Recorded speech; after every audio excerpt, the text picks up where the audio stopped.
ഞാൻ അരമണിക്കൂർ വൈകിട്ട് സ്റ്റേഷനിൽ എത്തുന്നത്. ഇന്ത്യൻ റെയിൽവേ ഇന്ത്യ അതേപോലെ ആയതുകൊണ്ട് ട്രെയിൻ മിസ്സായില്ല. ടിക്കറ്റ് ജനറൽ ആണെങ്കിൽ ഓടിച്ചെന്ന് കിട്ടിയ കമ്പാർട്ട്മെന്റ് കയറി. എന്നും പേരത്തെ മൂച്ചിമ കയറിനപ്പോ എനിക്ക് ട്രെയിൻ വന്ന് ഒതുങ്ങിക്കാൻ കഴിയോ? എവിടെ എത്തൊക്കെ അവൻ കാട്ടിക്കൂട്ടിന് അറിയോ? എനിക്ക് ട്രെയിനിന്റെ ഉള്ളിൽ കൂടെ ജനറൽ വല്ല എങ്ങനെ നടക്കണം. ജനറൽ ആണെങ്കിൽ ആ തലക്കാണ്, അതാണ് സീൻ. ഇന്നാണെങ്കിൽ സമയമില്ലാത്തതുകൊണ്ട് ലഞ്ച് ഒരു പയത്തുമ്പോ ഒതുക്കിക്കണം. അതിന്റെ പൂതിനെ തീർന്നു. 2 പഴം തിന്നപ്പോ ഒന്ന് മൊത്തം ഇത് മതി എന്നൊക്കെ വിചാരിച്ചിരുന്നു. പക്ഷെ കുറച്ച് കഴിഞ്ഞപ്പോ പിന്നെയും വിശക്കാൻ തുടങ്ങി. ട്രെയിനത്തെ ചൂടൊക്കെ എന്നെ കൊണ്ടപ്പോ പൂതിനെ തീർന്നു. പഴം സംഭവം നല്ലൊരു ഓപ്ഷനൊക്കെ ഉണ്ട്, പക്ഷെ എനിക്ക് നടക്കൂല. രാത്രി ഇനി പഴം തിന്നാൽ മതി എന്ന് ഡോക്ടർ പറഞ്ഞപ്പോ അത് ഭക്ഷണത്തിന്റെ മുമ്പാണോ ശേഷമാണോ ചോദിച്ചാൽ ലീക്ക് വീരാൻ ആലോചിച്ച് കുറെ ചിരിച്ചു. ജനറലിൽ തിരക്കായതുകൊണ്ട് ടീറ്റിനെ കണ്ട് ടിക്കറ്റ് കൺവേർട്ട് ചെയ്ത് ഒരു സീറ്റ് ഒപ്പിച്ചു. പൈസ ഉണ്ടെങ്കിൽ നടക്കാത്ത എന്താ നമ്മളെ നാട്ടിലുള്ളത്? സ്ലീപ്പർ ഒന്നും കേട്ടോ, വേറൊരു തരം സീറ്റിംഗ്. ഇത് എനിക്ക് നല്ല ഇഷ്ടമായി. ആരുടെ ഇടയിലും മറൊന്നുമില്ല, നമുക്ക് എല്ലാവരും ഇങ്ങനെ കാണാൻ നല്ല രസമുണ്ടായിരുന്നു. ഇവിടെ ആണെങ്കിൽ എണ്ണിയൊക്കെ കുറെ ഫാനും ഉണ്ടാവും, കൊണ്ട് നല്ല കാറ്റും കിട്ടി. പിന്നെ കുറച്ചു നേരം ഇന്ന് എടുക്കാനുള്ള ക്ലാസ്സിന് വേണ്ടിയുള്ള ഫൈനൽ നോട്ട്സ് ഒക്കെ തയ്യാറാക്കി. പുറത്ത് ഇങ്ങനെ നോക്കിയപ്പോ ഒരു അമ്മന്റെ മടിയിൽ ഒരു കുട്ടി ഇരുന്ന് ഇങ്ങനെ കളിക്കുന്നുണ്ട്. ഞാൻ ചോദിച്ചു കുറച്ചു നേരം കുട്ടീനെ എനിക്ക് കളിപ്പിക്കാൻ തരുമെന്ന് ചോദിച്ചു. കളിപ്പിക്കാനോ കളിപ്പിച്ച, പക്ഷെ കുട്ടി ആരോട് ഇണങ്ങൂലെന്ന് അമ്മന്റെ പരാതി. കുട്ടിന്റെ ചീരിയൊക്കെ വേറെ ലെവലാട്ടോ, മാഷാഅല്ലാഹ് അടിപൊളിയെന്ന്. ഞാൻ ഇടക്കിടക്ക് കുട്ടീനെ നോക്കി ഇങ്ങനെ ഓരോന്ന് കാട്ടിക്കൂട്ടി. അപ്പൊ കുട്ടി ഇങ്ങനെ ചിരിക്കുന്നു, നല്ല രസമുണ്ടായിരുന്നു. പിന്നെ കുറച്ചു നേരം കഴിഞ്ഞപ്പോഴല്ലേ ടിസ്റ്റ്, കുട്ടീന്റെ കൈക്ക് വന്നേ. കുട്ടി പിന്നെ കുറെ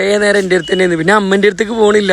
പിന്നെ കളിയായി, ചിരിയായി, വെള്ളം കുടിയായി, കൊരായി. പിന്നെ ഞങ്ങളൊരു ടീമും കേട്ടോ. അതിലേറെ രസം എന്താ പറയുക, ഓൽക്ക് തലശ്ശേരി ഇറങ്ങാണ്ടായിരുന്നു. ഓലെ ഇറങ്ങാൻ നോക്കുമ്പോ ഈ കുട്ടീന്റെ കൈമൊന്നും വിടുന്നില്ലല്ലോ.